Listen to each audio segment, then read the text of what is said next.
Before we get started with the patch note video breakdown, I just wanted to give a shout out to the people on the live stream last night.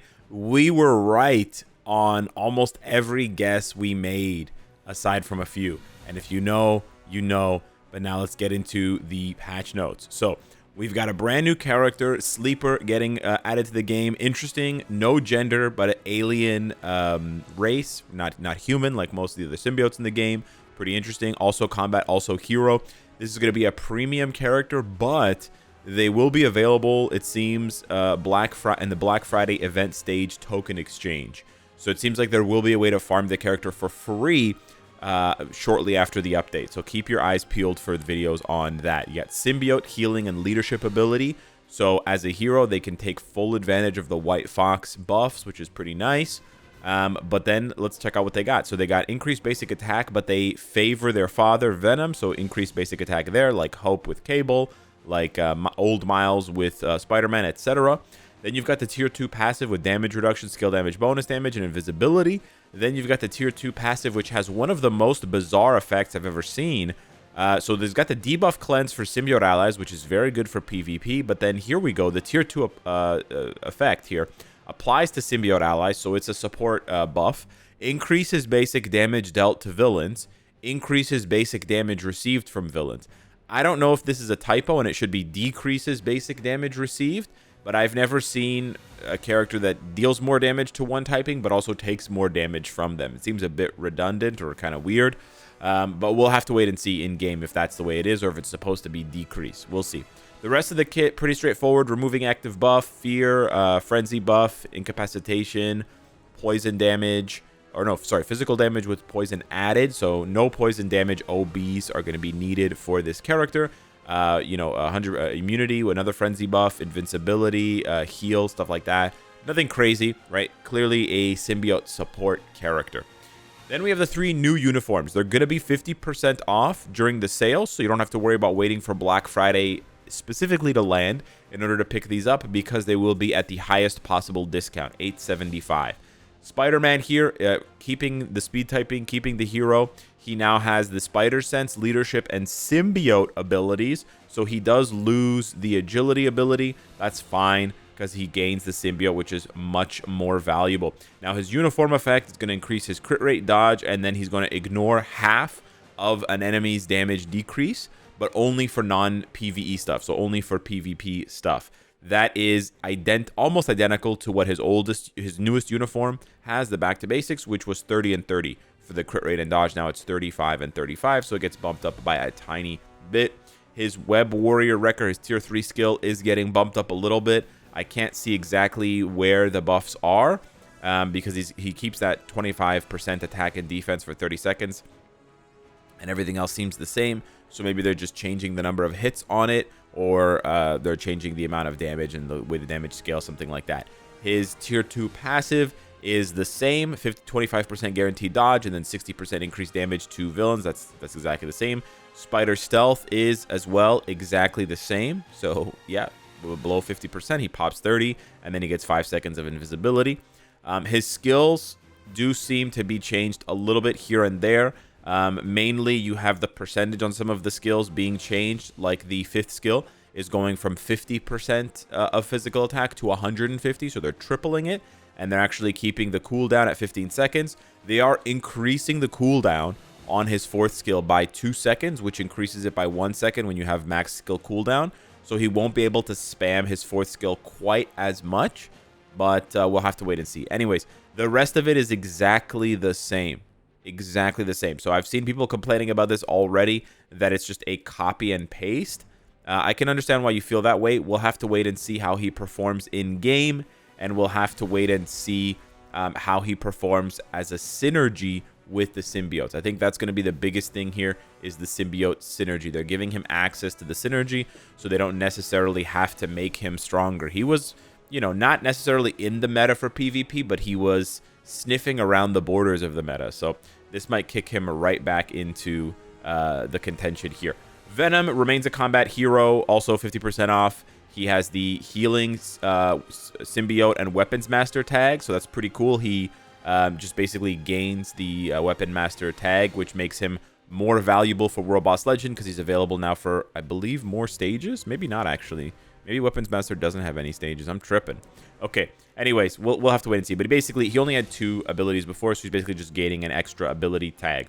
His uniform effect with the 35% crit damage is an increase of 5%. And then the 15% physical attack is brand new. Also, the below 99% healing is brand new. So Venom now has Wolverine-type healing. Not as good as Wolverine's newest uniform, but like the OGs, he has auto healing, which is honestly pretty nuts. I didn't think they were going to give him auto healing. His tier 2 passive still has 45% ignore dodge, same. 52 and 45 skill damage, bonus damage, same. I have my phone here with the stats. I'm just looking at it at the same time. And then the 30% damage reduction. So tier 2 passive is exactly the same. His 4-star passive with 15% chain hit, 30% crit, guaranteed crit. And then the super armor, 40% all defense is the same. So much like Spider-Man, this seems like a lot of copy and paste, except for Venom has 15% physical attack and then the auto healing. So more damage and also more PvP value despite not having iframe ignore, which is kind of interesting. The biggest thing for Venom here is they've given him 5 out of 6 of the ABX ABL abilities. He has Snare and Fracture on 1 skill, which covers, 2/3 of ABL. Then he has Silence there, Paralysis there, and Burned there. So he has all 3 of the ABX abilities, and he's only missing Shock. So you could easily give him Shock as a tier 4 striker from Thor or something like that. And he should be quite strong. I think the barrier is brand new, so he is getting an 8-hit barrier, which is pretty nice. His Frenzy buff at 35 and 35, I think, is the same, as before with his 4th skill there. Or sorry, his 3rd skill. His 4th skill here with the immunity and the 100% damage proc, I think it's the same, but they added the immunity, so he'll be tankier. And they also added the V-pad. You guys know how much I love V-pad. I'm not going to glaze it here right now, but yeah, I love V-pad. It's amazing. And then they lowered the cooldown on his 5th skill by 1 second, so he should be easier to proc if that's how you want to play him. And then they gave him the invincibility, which is brand new, I believe, and the 45% all attack is the same. They did remove, it seems like they removed the 30% heal from his kit, so it makes sense that they would remove that heal because he now has auto healing, right? So yeah, that's it for Venom. And then Agent Venom, who's getting a tier 4 as well. He also remains a hero, Symbiote Leadership Agent. His uniform effect has now increased in value, I believe. So if we go ahead and take a look here, his uniform effect now gives 40% chain hit damage reduction to Symbiote allies and 20% increased chain hit damage. That's up from 35 and 20. So it's only a 5% increase on the damage reduction, but it is technically a little bit better. His Space Knight passive is exactly the same, except for 5% increase on basic damage dealt to villains. Again, some people might not think that's enough. His Emergency Escape passive is the same, exactly. So that's exactly the same. And then, yeah, his skills look pretty similar. He maintains the iframe ignore on his 4th skill with 33% damage reduction. Or sorry, chance to penetrate, excuse me. And 5 seconds of invincibility with 8 seconds of 50% attack buff. It's still 15 seconds, so this is basically copy-paste the same. And then he maintains his 1% accumulation on his 5th skill, and it's still a 15-second cooldown. So I know what you guys are thinking. A lot of copy and paste, not a lot of new effects. I absolutely agree with you, and I'm not a big fan of copy and paste. However, I do want to reserve my final judgment for when I can put some of these teams together, because we know from past experience how powerful the symbiote synergy is. It's very, very powerful. They're very strong. They're almost strong enough before all of this. So we'll have to wait and see if new Spider-Man with the symbiote buffs and a tier 4 Agent Venom is enough to just push this team into the stratosphere. We talk about balancing, and sometimes this is what balancing looks like, unfortunately, where characters are not getting crazy reworks, but because they can be put together with new teams and given new abilities, it makes a huge difference. So yeah, we'll have to wait and see. Obviously, if this team does not perform well in PvP, then we have to go back to the drawing board and demand some actual changes. But it's possible they tested it and they were like, holy shit, right? Just slotting in Agent Venom with Spider-Man and the symbiote buffs is enough to make this guy an absolute menace. And maybe that's all it takes. So we'll have to wait and see. Agent Venom's tier 4 ability increases his max HP by 60% for 7 seconds, and then also gives him damage increase that decreases every second, like Luna and these other tier 4s. Very nice striker ability. It's got offense and defense, PvE, PvP. I like it. Sleepers tier 3. He turns into a giant cat. I don't actually have to say anything else. That is all I need to... I mean, I was going to tier 3 him anyways, but holy shit, that's so cool. Man, I love cats. Love cats. I have two myself. We got Molten Man, Metal Magma, and Hydro Tornado. We have the Molten Man, Hydro Man, Awakening skill. I almost had a stroke reading, so that's pretty cool. 5-letter words are difficult. We have the new growth system, Odin's Blessing Awakening. We spent a lot of time talking about this on the live stream last night, and we essentially came to the conclusion that it probably wasn't going to be crazy expensive to do this new system. Now, the biggest tip I have for you for this new system is the following. Save your Mythic Uru. Stop combining them into trying to get Odin's Blessings. That's my first tip. And my second tip is play Zombie Survival before the maintenance, before the patches gets applied.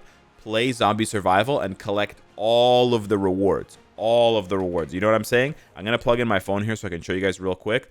Play Zombie Survival as many times as it takes. Go to stage 1, okay, of Zombie Survival. I should have made a video about this, but go to stage 1 of Zombie Survival and just farm until you have all of the challenges complete. Okay, play Zombie Survival until your page looks like this, because after the patch is applied, they're going to reset all of these rewards, and you're going to be able to collect them again. So you're going to be able to collect an extra 20 crystals, an extra 400 tokens. Very, very good. So just make sure you do that. Okay. A bunch of free rewards. Now, how does the Odin's Blessing system works? Well, it basically functions like CTP reforging. All right. Instead of the reforging cores that we have with CTPs, you have the flame. I forget what it's called. The all flame or something like that. The eternal flame. So the eternal flame is a new material that drops from Zombie Survival. So that's why I'm telling you to do your Zombie Survival challenges, because you'll be able to collect more. You'll be able to collect a bunch of eternal flame by basically just doing them again after the patch, because they're going to reset all of the rewards to add in the eternal flame. And then you use the eternal flame with Odin's Blessings or Mythic Uru, and you combine them. You sacrifice the item on the right for a chance to make the Odin's Blessing stronger. You basically reforging the Odin's Blessings, and there's two results of reforging the Odin's Blessing. You can reforge it into Odin's Glory, or you can reforge it into Engraved Odin's Blessing. Little bit confusing because both still contain the word Odin, but the Odin's Glory is like a brilliant CTP, and the Engraved Odin's Blessing is like a mighty CTP. So what that means is the same logic applies. There's a small chance, as you can see, there's a 2% chance here. Small chance when you are awakening or reforging the Odin's Blessing, there's a small chance that it will hit the highest level, which is Odin's Glory, which is like the brilliant CTP. Once you've done that, it's at the maximum level. You never have to touch it again. Boom, you're done. If you fail the super success, which is, there's a good chance here, only 2%, right? So 98% chance to fail.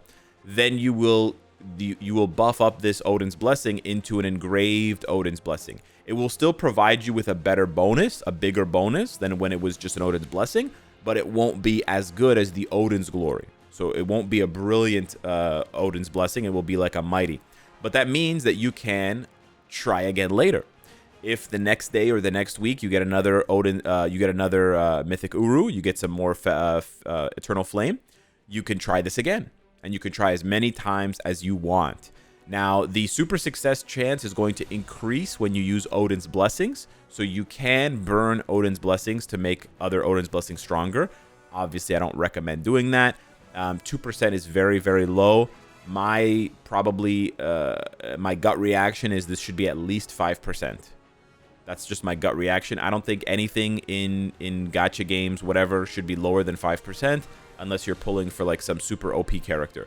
But considering that, you know, you're going to want to do this 20 times on at least one character, having to go through the gauntlet of 2% 20 times for like more, like, you know, this is on average, this is going to take you whatever, like 80 tries or whatever. I don't know what the math is. It's going to take you like on average like 50 tries to get it, right? Assuming like average distribution of chances, of odds, and then multiply that 50 times by 20. So you're talking like, you know, 1,000 times. Is that math correct? 50 times 20? Yeah, 1,000. I'm gonna have to sacrifice 1,000 mythic Uru for one character to have 20 Odin's Glory on average. That doesn't sound very fun, I'll be honest with you. I like this system. I don't think there's anything wrong with the system as is, besides this number right here. Just to be clear, I think everything else with the system seems fine. We have to judge how much Eternal Flame there is going to be and how easy it is to farm, sure. But my issue is with 2% is just way, way, way too low. Now, there's a bit of a change. If the, like, I mean, my opinion can change just slightly. If the super success chance is like 20% or 50% when you use an Odin's Blessing, that makes it a little bit easier to stomach, because then you can use some of the less useful Odin's Blessings like balance and whatever.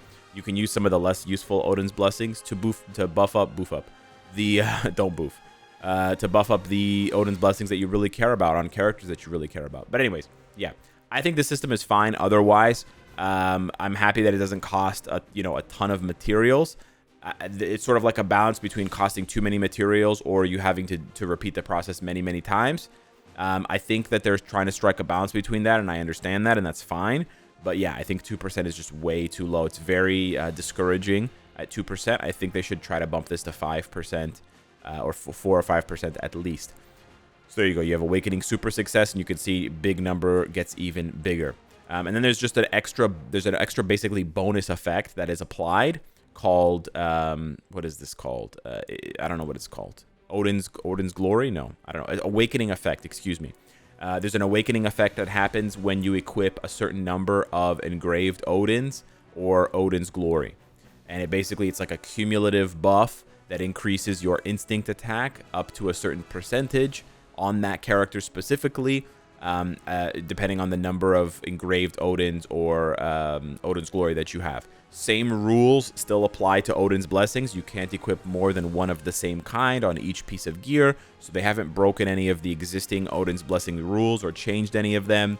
They're just adding this in for extra buffs and extra, damage scaling. However, instinct attack is not that interesting, and just to put it into perspective, you could get a bunch of these, Odin's Glory and get 10% instinct attack up to 40%, or you could just get one emblem that starts off at 4% instinct attack and it scales up to whatever 20 or 40%, and that applies to your whole roster. So yeah, again, it's sort of like you can see this as like the reforged CTP kind of, right, on a much smaller scale.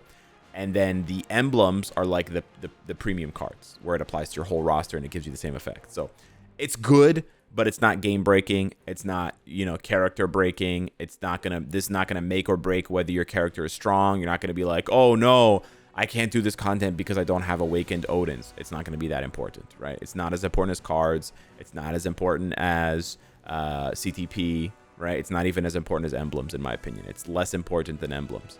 Probably less important than swords as well, but we'll have to wait and see. We have a new team-up collection, so this is big. New team-up collection for Symbiotes. This is absolutely huge. This is what I was talking about at the beginning of the video where we kind of called it. Here are the characters in the team-up collection. Spider-Man, Green Goblin, Malekith, Venom, Miles Morales, Carnage, Agent Venom, Silver Surfer, Scream, Null, Toxin, and Sleeper. So absolutely huge list, insane value here. Carnage is a big one. I didn't know if they were going to necessarily add Carnage because he's a villain, but at the same time, it's kind of a no-brainer because he hasn't been added to any of the collections yet. We are also speculating about Spider-Gwen and Red Hulk, but this list is absolutely amazing. The only one that surprises me a little bit is Green Goblin, because even though they gave him the Red Goblin, which is a symbiote suit, they never gave him the symbiote tag. So it's a bit interesting there. He's never had the symbiote tag, and yet he's part of the collection. So that one is a bit of a head scratcher, but that's fine. This is a super valuable team-up collection. Spider-Man, Venom, and Null right there represent 3 super popular, super powerful characters. Silver Surfer there is it like right in the same realm. So you have 4 super popular, super powerful characters. And then Miles Morales is right there as well. And honestly, Carnage is not that far behind. This is insane value. I don't want to try to I know I sound like I'm FOMOing people into like maxing out this team up collection. I'm sorry. I want to max this out ASAP. And it's going to cost me like a couple $100, but I love these characters, man.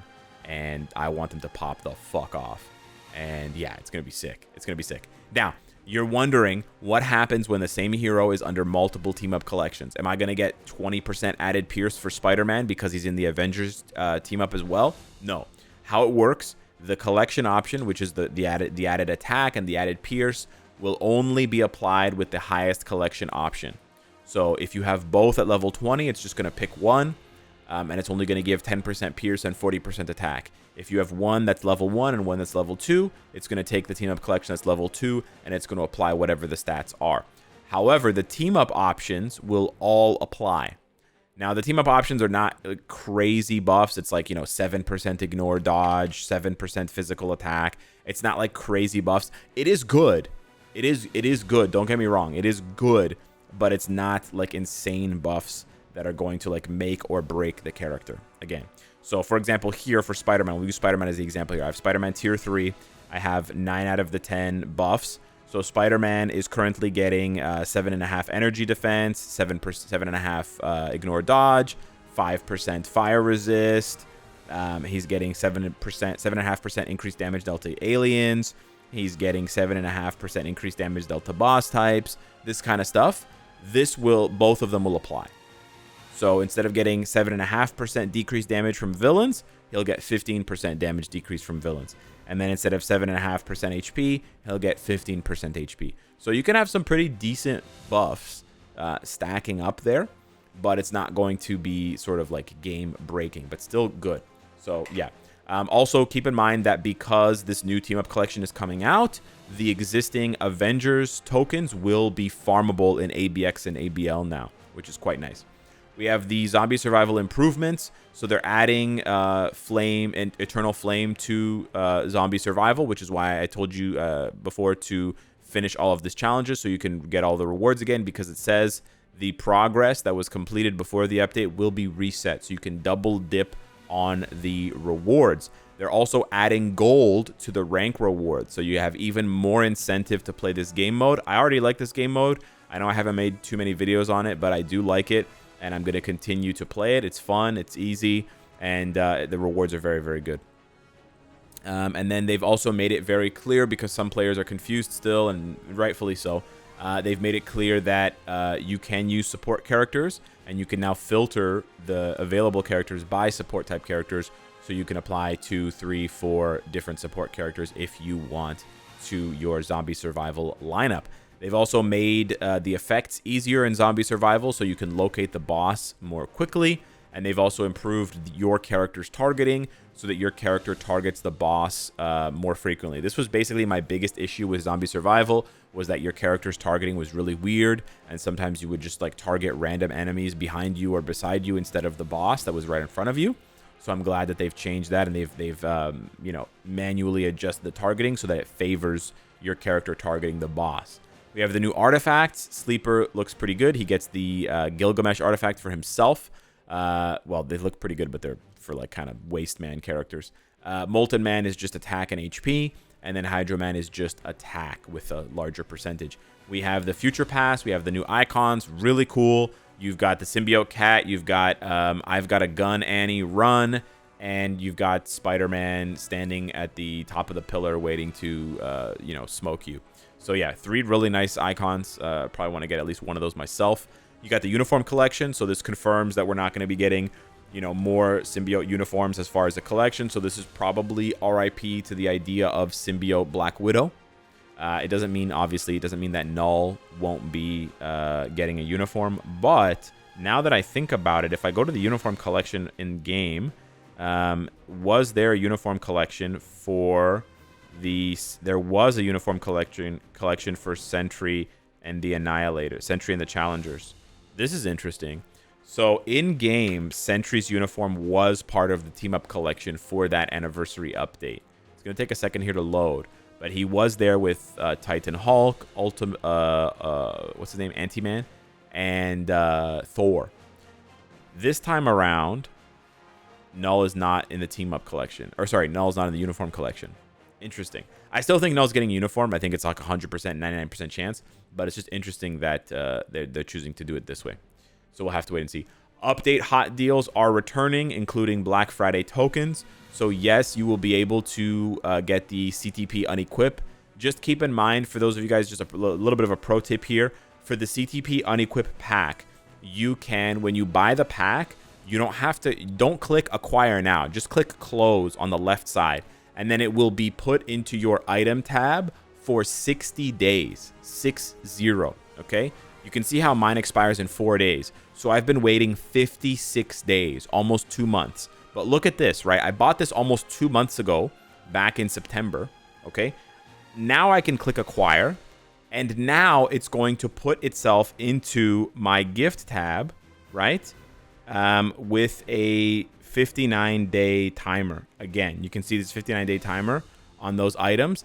I don't have to collect them again for another 59 days. So you can use this to your advantage to basically like delay how long. You can delay it by 60 days when the unequipped discount is going to apply. Now, in this case, for this particular item, when you hit acquire, it actually applies it right away. So I kind of screwed up on that. I thought it was going to give me another 60 days because I thought it was like a separate item. But anyways, you can still extend it by 60 days. You know, for other items in the game that you buy, you can do that twice. So you can basically double dip and you can have the item in your inventory for up to 120 days. All right. So yeah, just keep that in mind. Also, there's going to be a hot deal Uru unequip. So they're going to basically offer the exact same pack, except instead of custom gear unequip 100% off for 24 hours, it's Uru and Odin's Blessings unequip for 24 hours at 100% off. That's very good. That's very, very good. So you can shuffle around all your Urus and Odin's Blessings on your entire roster of 271 characters without paying a single crystal. Very, very nice. We have Eternal Flame pack, and then we also have the token pack. Keep in mind, for those of you who want to go crazy on the team up collection, again, I'm not trying to FOMO you in. I'm sorry if it feels that way, but I just want to give you the information so you have like as much valuable information as possible for that specifically, for that strategy specifically. This is currently the best offer that we've seen for collecting a lot of tokens. So the regular tokens that are for sale in the shop are actually terrible. If you go to any of the team up collections and you click shop in the corner, these packs are absolute garbage. You should never, ever buy these, ever, okay? That's my advice to you. Never, ever, ever, ever, ever buy these because they're terrible. But on the other hand, these packs here where you get 600 tokens, because you get 200 selector times 3, you get 600 tokens and 3,500 crystals. This is much more competitive. It's still not a great deal in the grand scheme of things, but it's a much better deal than that one that I just showed you that's in-game already, okay? So, yeah, it is what it is. And then we have other improvements. They've added 20 new trivia questions. Let's go! New trivia questions! They've also added a Tier 4 ticket and a Tier 4 Mega ticket. The Tier 4 ticket sounds just like a Tier 2 ticket, except for Tier 4, so it's not that useful because you have to have the character at level 80, so you have to enhance them, and then you have to get all their gears to level 30, and then you have to get all their skills to level 10. So it just saves you that final step in upgrading them. I don't like that, but I'm hopeful that it means that they may start giving away these tickets for free, like they did with Tier 2 tickets. We'll see. We'll see. And then the Tier 4 Mega ticket is just like a Tier 2 Mega ticket. It's just used on any level 70 Tier 3 that can go to Tier 4. Boom, one shot. This is amazing. The Tier 4 Mega ticket is amazing. Obviously, I know these are going to be in sales, guys. I don't really care about them in sales. I'm not going to buy them unless they're very cheap. Like 25 bucks or less is my price for a Tier 4 Mega ticket. Maybe like 35 bucks or less. But anyways, but I'm just excited for when they start giving these away in login events. That's what I'm excited for. So it's good that it's in the game, which means it's closer to being offered for free. And then some game error fixes there. So yeah, kind of light on the content here, but I like the changes to zombie survival. I think the symbiote team up is nice. I think the Odin's Blessing thing is interesting. It gives players something, you know, new to tweak with, to kind of fiddle with. And then we'll have to just wait and see how strong the symbiote. Mostly, I'm just excited to to get my hands on the Symbiote synergy and see how powerful it is. But I think a lot of people are still waiting for Null, rightfully so. And we'll have to wait and see how this affects the meta of Marvel Future Fight, if Symbiotes are going to take over for ABX, ABL, and then also PvP. So quite a bit to kind of hold our breath and wait and see. So yeah, hit me up in the comments down below. Let me know what you think. Thank you so much for watching. Smash the like button if you enjoy the content. And I'll see you guys tonight on the live stream for the update at 2 a.m. Eastern time. Peace out.